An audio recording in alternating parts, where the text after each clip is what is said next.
মৰমৰ ছাত্ৰ ছাত্ৰীসকল তোমালোকক মোৰ চেনেললৈ স্বাগতম জনাইছো। আজিৰ এই ভিডিঅ'টিত তোমালোকৰ সপ্তম শ্ৰেণীৰ গণিত পাঠ্যপুথিৰ 11 নম্বৰ অধ্যায় পৰিসীমা আৰু কালি সেই অধ্যায়টিৰ অনুশীলনী 11.3 অংকখিনি লৈ আহিছো আৰু আজিৰ এই ভিডিঅ'টিত আমি এই অনুশীলনী 11.3 আমি এই 5 নম্বৰ অংকৰ পৰা কৰিম আৰু ইয়াৰ আগৰ ভিডিঅ'ত এই 4 নম্বৰলৈকে অংক কৰা হৈছে আৰু আগৰ ভিডিঅ'বোৰৰ লিংক এই ভিডিঅ'ৰ ডেছক্ৰিপশ্যন বক্সত আছে। যিসকল ছাত্ৰ ছাত্ৰীয়ে নাই চোৱা তোমালোকে চাই ল'বা। এতিয়া তোমালোকে 5 নম্বৰ প্ৰশ্নটো চোৱা। এটা বৃত্তৰ ব্যাসাৰ্ধ 84 সেন্টিমিটাৰ। এটা বৃত্তৰ ব্যাসাৰ্ধ দিয়া হৈছে 84 সেন্টিমিটাৰ আৰু আন এটা বৃত্তৰ ব্যাসাৰ্ধ দিয়া আছে 91 সেন্টিমিটাৰ। ইয়াত দুটা বৃত্তৰ কথা কৈছে। এটা বৃত্তৰ ব্যাসাৰ্ধ 84 সেন্টিমিটাৰ আৰু অন্য এটা বৃত্তৰ ব্যাসাৰ্ধ 91 সেন্টিমিটাৰ। দ্বিতীয় বৃত্তটোৰ কালি প্ৰথমটোতকৈ কিমান বেছি নিৰ্ণয় কৰা। ইয়াত তোমালোকে দেখিছা যে প্ৰথম বৃত্তটোৰ ব্যাসাৰ্ধ 84 সেন্টিমিটাৰ আৰু আনটো বৃত্তৰ ব্যাসাৰ্ধ 91 সেন্টিমিটাৰ। যেহেতু এই বৃত্তটোৰ ব্যাসাৰ্ধ বেছি 91 সেন্টিমিটাৰ, গতিকে এই 91 সেন্টিমিটাৰ যুক্ত বৃত্তটোৰ যিটো কালি হ'ব সেই কালিটোৰ নিশ্চয় ইয়াৰ বেছিয়ে হ'ব আৰু ইয়াৰ যিহেতু ব্যাসাৰ্ধ কম 91তকৈ সৰু যিহেতু 84, গতিকে এই 84 সেন্টিমিটাৰ যুক্ত ব্যাসাৰ্ধযুক্ত বৃত্তটোৰ কালি ইয়াতকৈ কম হ'ব। এতিয়া এই যি দ্বিতীয় বৃত্ত মানে 91 সেন্টিমিটাৰ ব্যাসাৰ্ধযুক্ত বৃত্তটোৰ কালি এই বৃত্তটোৰ কালিতকৈ কিমান বেছি হ'ব আমাক সেইটো নিৰ্ণয় কৰিব লাগে আৰু ইয়াত পাইৰ মানটো 22/7 ধৰিবলৈ দিছে। আমি প্ৰথমে কি কৰিম, আমি প্ৰথমে এই 84 সেন্টিমিটাৰ ব্যাসাৰ্ধযুক্ত বৃত্তটোৰ আমি কালি উলিয়াম আৰু একেদৰে আমি 91 সেন্টিমিটাৰ ব্যাসাৰ্ধযুক্ত বৃত্তটোৰ কালি উলিয়াম। তাৰপিছত এই বৃত্তটোৰ কালি যিমান হ'ব তাৰ পৰা আমি এই বৃত্তটোৰ কালি বিয়োগ কৰি দিলে আমাৰ কিমান বেছি হ'ব কালিটো আমাৰ সেইটো ওলাই যাব। বলা এতিয়া আমি অংকটো কৰোঁ। তোমালোকে এই ধৰণে লিখিবা যে 84 সেন্টিমিটাৰ ব্যাসাৰ্ধযুক্ত বৃত্তটোৰ কালি। বৃত্তৰ কালিটো আমি কেনেকৈ উলিয়াওঁ, ব্যাসাৰ্ধত দিয়া থাকিলে আমি পাই r স্কুৱেৰ আমি এই সূত্ৰটো ব্যৱহাৰ কৰি বৃত্তৰ কালি উলিয়াওঁ। গতিকে আমি ইয়াত পাইৰ মান আমাক কিমান ধৰিবলৈ দিছে, ব্ৰেকেটত দিছে আমাৰ প্ৰশ্নত 22/7। গতিকে আমি পাইৰ ঠাইত 22/7 লিখিলোঁ আৰু পূৰণ দিয়া আৰু r ব্যাসাৰ্ধ দিয়া আছে আমাৰ 84, গতিকে r স্কুৱেৰ আছে আমি লিখিম 84 ব্ৰেকেট দি স্কুৱেৰ লিখিম। চ' ইকুৱেল আমাৰ এইটো হ'ল 22/7 ইনটু এইটো আমাৰ 84 ইনটু 84। আমি এনেকৈ যেটো স্কোৱাৰ আছে আমি 84 কেইটা লিখিম, আমি দুটা লিখিম। তাৰপিছত এই 7এৰে আমি 84ক আমি হৰণ কৰিম, কেইবাৰ যাব 7 1 গুণ 7 1 থাকিল 14 হ'ল, 7 2 গুণ 14 12 গ'ল। চ' আমাৰ কি থাকিল 22 ইনটু 84 আৰু ইনটু 12। এতিয়া এইকেইটা পূৰণ কৰি দিয়া। এইকেইটা পূৰণ কৰিলে তোমালোকে পাবা 22176 আৰু এককটো হ'ব আমাৰ বৰ্গ সেন্টিমিটাৰ। ইয়াত আমাৰ ব্যাসাৰ্ধ চোৱা এককটো আছে সেন্টিমিটাৰ, আমাৰ সেন্টিমিটাৰ আহিব আৰু যিহেতু এইটো কালি উলিয়াইছোঁ গতিকে বৰ্গ শব্দ থাকিব বৰ্গ সেন্টিমিটাৰ। গতিকে আমাৰ প্ৰথম যিটো বৃত্ত আছিল 84 সেন্টিমিটাৰ যাৰ ব্যাসাৰ্ধ আছিল তাৰ আমাৰ কালিটো পালোঁ ইমান। এতিয়া আমি একেদৰে কি কৰিম, যিটো 91 সেন্টিমিটাৰ ব্যাসাৰ্ধযুক্ত বৃত্ত তাৰ আমি কালিটো নিৰ্ণয় কৰিম। এনেকৈ লিখি ল'বা 91 সেন্টিমিটাৰ ব্যাসাৰ্ধযুক্ত বৃত্তটোৰ কালি সমান আমি এই সূত্ৰটোৱে প্ৰয়োগ কৰিম পাই r স্কুৱেৰ। পাই তাত আমি কি বহুৱাম 22/7 ইনটু r। এইবাৰ r আমি এই 91টো ল'ব লাগিব, 91 স্কুৱেৰ আছে গতিকে ব্ৰেকেট দি স্কুৱেৰ দিবা ইকুৱেল 22/7 ইনটু আমি 91 স্কুৱেৰ মানে 91 আমি দুটা লিখিম 91 ইনটু 91 7 ৰে 91ক যদি আমি হৰণ কৰোঁ 7 1 গুণ 7 ইয়াত থাকিল 2 21 7 3 গুণ 21 তো আমাৰ কি থাকিল 22 into 91 into 13 এই তিনিটা সংখ্যা এতিয়া পূৰণ কৰা তিনিটা সংখ্যা পূৰণ কৰিলে তোমালোকে পাবা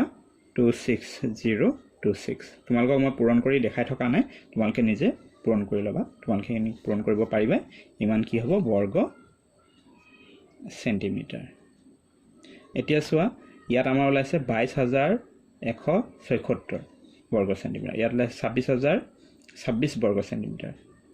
গতিকে ইয়াৰ এই বৃত্তটোৰ কালিটো বেছি নহয় জানো এটা কিমান বেছি তাৰ কাৰণে আমি কি কৰিব লাগিব ইয়াৰ পৰা এটো বিক কৰি দিব লাগিব এটাকে কি লিখিবা এটাকে বৃত্ত দুটাৰ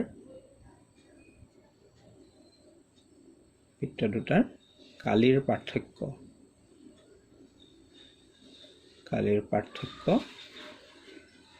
লিখি ইকুৱেল আমি এটো লিখিম 26026 minus 22176 ব্ৰেকেট দি লিখিবা ইয়াত বৰ্গ সেন্টিমিটাৰ এইটো বিয়োগ কৰোঁ আমি কিমান পাম 3850 বৰ্গ সেন্টিমিটাৰ এটাকে কি লিখিবা যে দ্বিতীয় বৃত্তটোৰ কালি প্ৰথমটোতকৈ 3850 বৰ্গ সেন্টিমিটাৰ বেছি আশা কৰিছো তোমালোকে এই 5 নম্বৰ অংকটো বুজি পালা এতিয়া 6 নম্বৰটো কৰো বলা 6 নম্বৰ প্ৰশ্নটো চোৱা ইয়াত দিছে 28 সেন্টিমিটাৰ তাৰেৰে মানে 28 সেন্টিমিটাৰ দৈৰ্ঘ্যৰ হ'ব লাগিছিল বাৰু যি কি নহওক 28 সেন্টিমিটাৰ তাৰেৰে তৈয়াৰ কৰা বৃত্ত এটা ভাঁজ কৰি এটা বৰ্গ তৈয়াৰ কৰা হ'ল এ বৰ্গ আৰু বৃত্তৰ কালি নিৰ্ণয় কৰা আৰু বি কোনটোৰ কালি বেছি হ'ব আৰু কিমান বেছি প্ৰশ্নটো বুজি পাইছানে তাৰ মানে এডাল তাৰৰ কথা কোৱা হৈছে আৰু সেই তাৰডালৰ দৈৰ্ঘ্য হৈছে 28 সেন্টিমিটাৰ আৰু সেই তাৰডাল ভাঁজ কৰি সেই তাৰডালেৰে এটা বৃত্ত তৈয়াৰ কৰা হৈছিল তাৰ পিছত কি কৰা হ'ল সেই একেই তাৰডাল লৈ এটা বৰ্গ তৈয়াৰ কৰা হ'ল এতিয়া এই তাৰডালেৰে তৈয়াৰ কৰা সেই যেটো বৃত্তটোৰ কালি কিমান আমি এটো উলিয়াব লাগিব তাৰপিছত এই একেই তাৰডালেৰে তৈয়াৰ কৰা যেটো বৰ্গ সেই বৰ্গটোৰ কালি উলিয়াব লাগিব আৰু তাৰ পিছত আমি আৰু লগতে কি নিৰ্ণয় কৰিব লাগিব এই দুইটাৰ ভিতৰত মানে বৰ্গটো আৰু বৃত্ত এই দুইটাৰ ভিতৰত কাৰ কালি বেছি কোনটোৰ কালি বেছি আৰু কিমান বেছি প্ৰশ্নটো নিশ্চয় বুজিলা এতিয়া কথা হ'ল তোমালোকে চাব লাগিব যে যেডাল তাৰৰ কথা কৈছে সেই তাৰডালৰ দৈৰ্ঘ্য হৈছে 28 সেন্টিমিটাৰ আৰু এই তাৰডালেৰে প্ৰথমে এটা বৃত্ত তৈয়াৰ কৰিছে অৰ্থাৎ এই 28 সেন্টিমিটাৰ দৈৰ্ঘ্যৰ তাৰডালেৰে যেটো বৃত্ত তৈয়াৰ কৰা হৈছে সেই বৃত্তটোৰ পৰিধি কিমান হ'ব সেই বৃত্তটোৰ পৰিধি যেহেতু এই 28 সেন্টিমিটাৰ দৈৰ্ঘ্যৰ তাৰেৰে বৃত্তটো সজা হৈছে তৈয়াৰ কৰা হৈছে গতিকে সেই বৃত্তটোৰ পৰিধি হ'ব এই 28 সেন্টিমিটাৰ নিশ্চয় বুজিছা আমাৰ তাৰ মানে সেই বৃত্তটোৰ পৰিধি আমাৰ হাতত আছে আৰু পৰিধি দিয়া থাকিলে আমি বৃত্ত এটাৰ ব্যাসাৰ্ধ নিৰ্ণয় কৰিব পাৰো প্ৰথমে আমি কি কৰিম এই পৰিধিৰ পৰা 28 সেন্টিমিটাৰটোৰ পৰা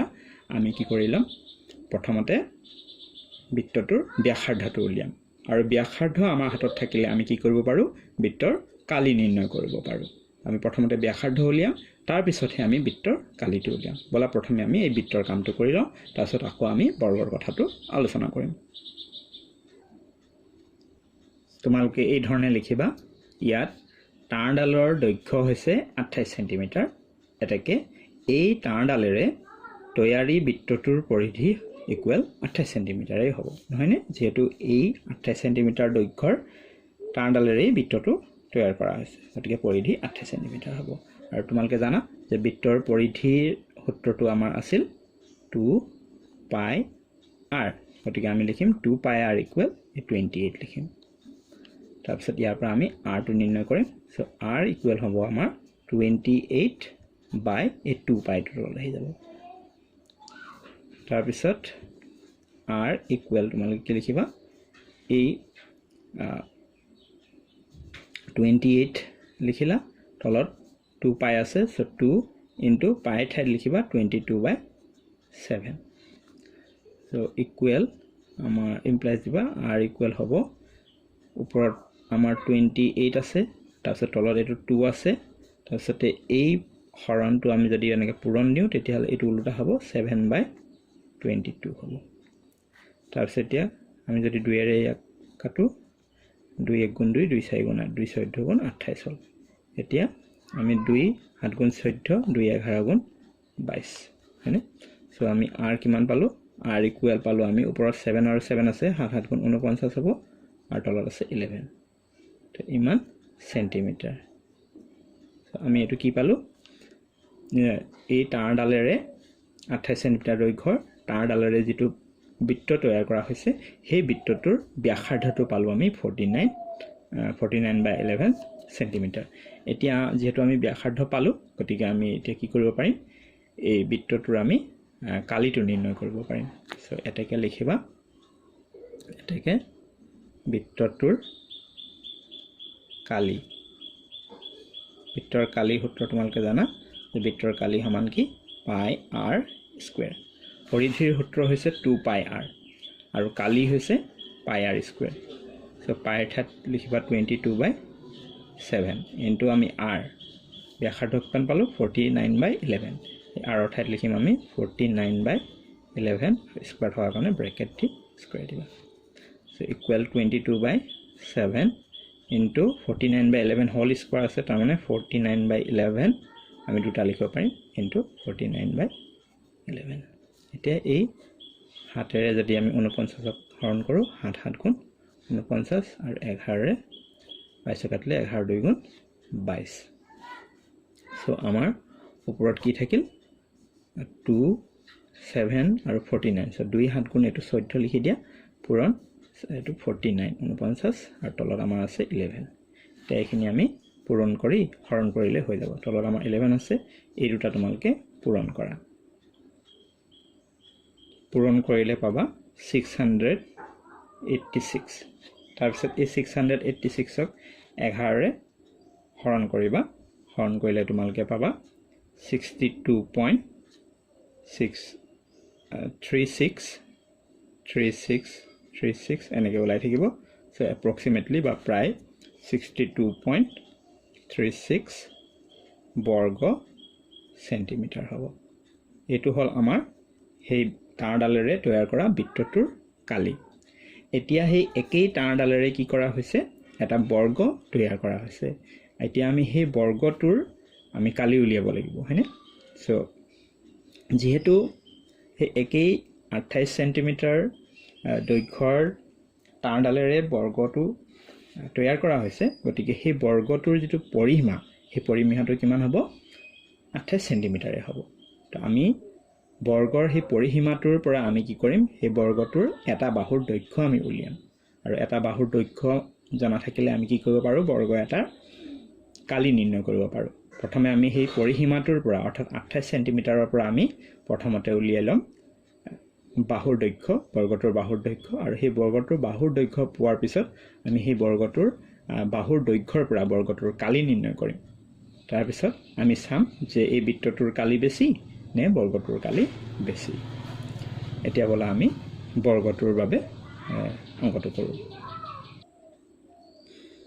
এনেকৈ লিখিবা যে আকৌ 28 সেন্টিমিটাৰ দৈৰ্ঘ্যৰ তাঁৰডালেৰে তৈয়াৰ কৰা বৰ্গটোৰ পৰিসীমা ইকুৱেল 28 সেন্টিমিটাৰ হ'ব যেহেতু এই তাঁৰডালেৰে বৰ্গটো তৈয়াৰ কৰা হৈছে গতিকে 28 সেন্টিমিটাৰ দেখিলো আৰু বৰ্গৰ পৰিসীমা আমি জানো যে 4 ইনটু বাহু বা এটা বাহুৰ দিক 4 ইনটু বাহু হলে আমাৰ পৰিসীমা পাওঁ বৰ্গৰ গতিকে ইকুৱেল 28 হ'ব সো ইমপ্লাইজ দিবা সো বাহু ইকুৱেল আমাৰ কিমান হ'ব 28 আৰু এই 4 টো পূৰণ হৈ আছে প্লাস হৰণ হ'ব অৰ্থাৎ 7 4 7 গুণ 28 7 সেন্টিমিটাৰ তো আমি বৰ্গটোৰ বাহুৰ দিকটো পালোঁ 7 সেন্টিমিটাৰ গতিকে আমি এই বৰ্গটোৰ এতিয়া আমি কালি উলিয়াব পাৰিম এতেকে বৰ্গটোৰ কালি কি হ'ব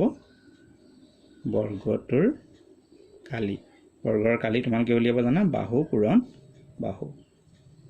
বাহু পূৰণ বাহু কৰিলে বৰ্গৰ কালি উলিয়াই আমি বাহুৰ মাপটো পালোঁ 7 সেন্টিমিটাৰ সো ইয়াত লিলো আমি 7 ইনটু বাহুৰ 7 দিলোঁ 7 গুণ 49 49 যেটো কালি গতিকে এককটো হ'ব বৰ্গ শব্দ আহিব বৰ্গ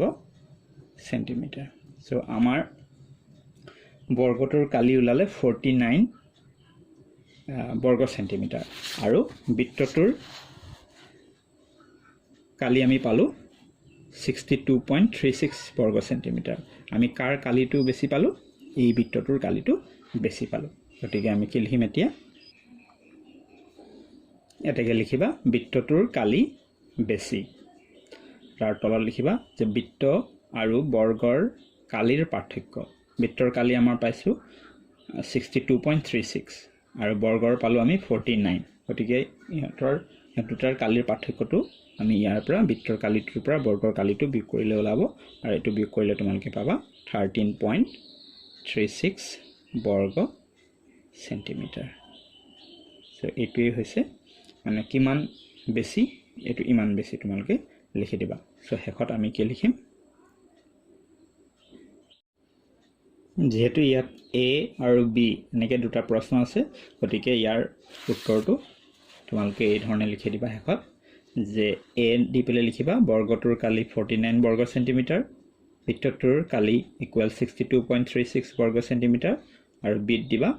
বৃত্তটোৰ কালি বেছি কিমান বেছি বৃত্তটোৰ কালি বৰ্গটোতকৈ 13.36 বৰ্গ সেন্টিমিটাৰ বেছি আশা কৰিছো তোমালোকে এই 6 নম্বৰ অংকটো বুজি পালা ইয়াৰ নেক্সট ভিডিঅ'ত বাকি অংকবোৰ লৈ আহিম আজি ভিডিঅ'টো যদি তোমালোকে ভাল পালা তেন্তে লাইক এটা কৰি দিবা শেয়াৰ কৰিবা তোমালোকৰ বন্ধু বান্ধৱীৰ মাজত আৰু মোৰ চেনেলটো যদি প্ৰথম আহিছা তেন্তে চেনেলটো সাবস্ক্ৰাইব কৰি ৰাখিবা যাতে আগলৈ এনেকুৱা ধৰণৰ ভিডিঅ'সমূহ পাই থাকা মোৰ এই চেনেলটিত তোমালোকৰ সপ্তম শ্ৰেণীৰ গণিত পাঠ্যপুথিৰ লগতে ইংৰাজী পাঠ্যপুথি বা অন্যান্য পাঠ্যপুথিৰ ভিডিঅ'সমূহ নিয়মীয়াকৈ আগবঢ়াই থকা হয় গতিকে চেনেলটোৰ সৈতে জড়িত হৈ থাকিবা ভিডিঅ'টো চোৱাৰ বাবে ধন্যবাদ